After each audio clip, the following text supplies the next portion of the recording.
Bismillahirrahmanirrahim. Wassalatu wassalamu ala Rasulillah sallallahu alaihi wasallam. Assalamualaikum warahmatullahi wabarakatuh. Selamat datang di QHE Channel, Tajwid Rules of the Quran Channel in Indonesia. Hari ini kita akan mempelajari mengenai ahkam an-nun as-sakinah wa tanwin, yang artinya adalah hukum nun sukun dan tanwin. Sebelum kita membahas mengenai hukum nun sukun dan tanwin, kita perlu mengetahui apa itu pengertian dari nun sukun dan tanwin. Mari kita mulai dengan pengertian nun sukun. نون ساكنة. تعريف النون الساكنة هي نون خالية من الحركة وتكون ثابتة في الوصل والوقف واللفظ والخط.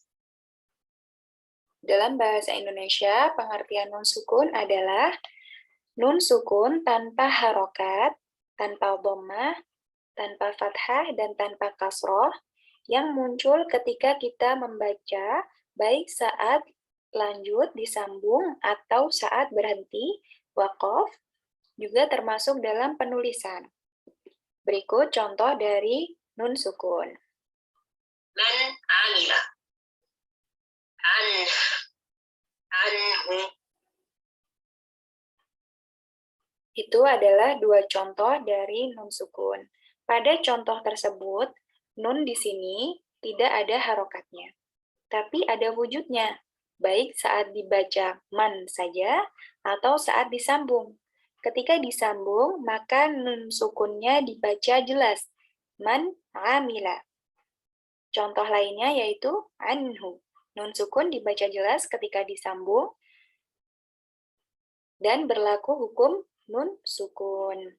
Kemudian selanjutnya adalah pengertian dari tanwin.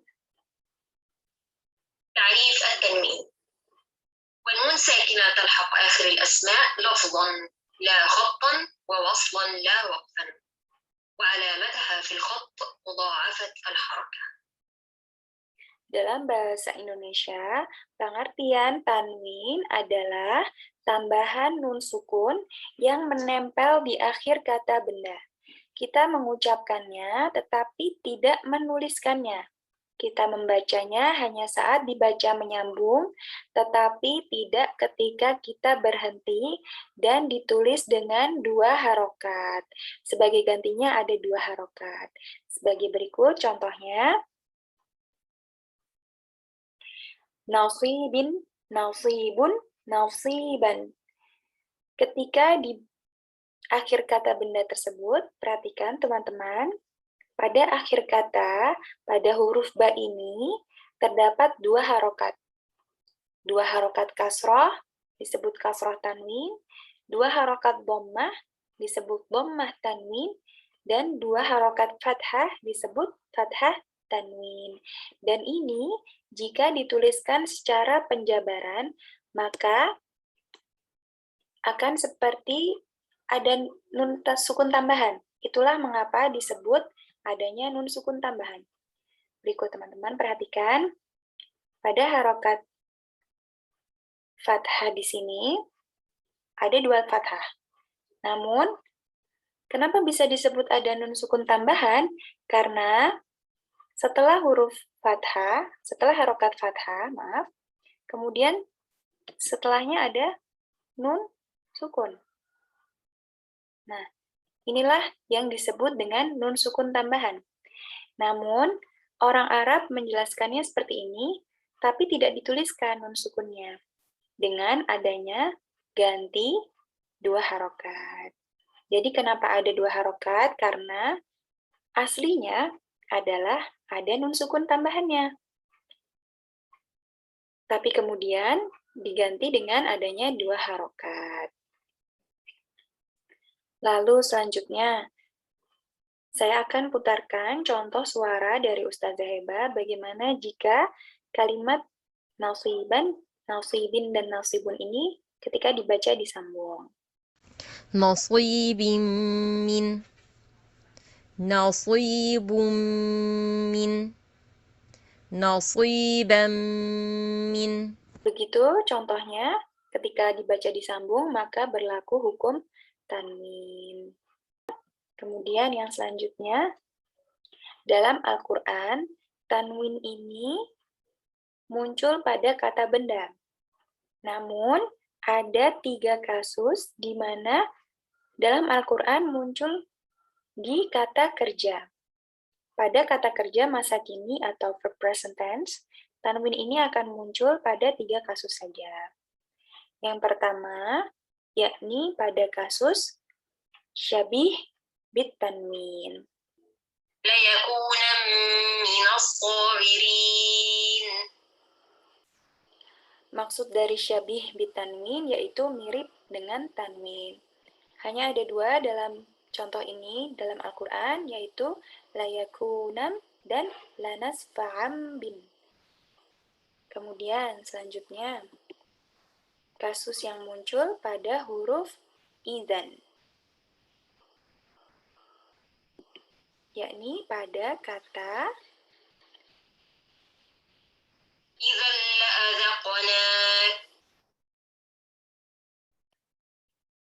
jika dibaca dengan disambung, maka dibaca dengan hukum tanwin. Idzal. Namun, jika berhenti, maka hanya dibaca idza. Ini juga disebut dengan syabiha bit tanwin. Kemudian di sini terdapat 4 hukum nun sukun dan tanwin yang mengikuti. Hal pertama yang menandakan adanya hukum nun sukun dan tanwin pada Al-Quran, yaitu jika terdapat huruf nun sukun atau tanwin. Yang pertama, jika nun sukun bertemu dengan 6 huruf, hamzah, ain ha, ghain, kha. Ini disebut dengan idhar. Kemudian yang kedua, jika nun sukun atau tanwin bertemu dengan huruf yarmalun, ini disebut dengan idgham. Kemudian yang ketiga, jika nun sukun atau tanwin bertemu dengan huruf ba, maka disebut iqlab. Kemudian yang keempat, jika nun sukun atau tanwin bertemu dengan huruf selain idgham dan iqlab, yakni ada 15 huruf hijaiyah yang disebut dengan ikhfa. Mengapa hanya 15 huruf? Padahal jumlah huruf bahasa Arab berjumlah 29. Nah, di sini pada kaidah ini huruf alif tidak dihitung, sehingga sisa huruf dari huruf yang bukan termasuk idghar, idgham, atau iqlab adalah berjumlah 15 huruf.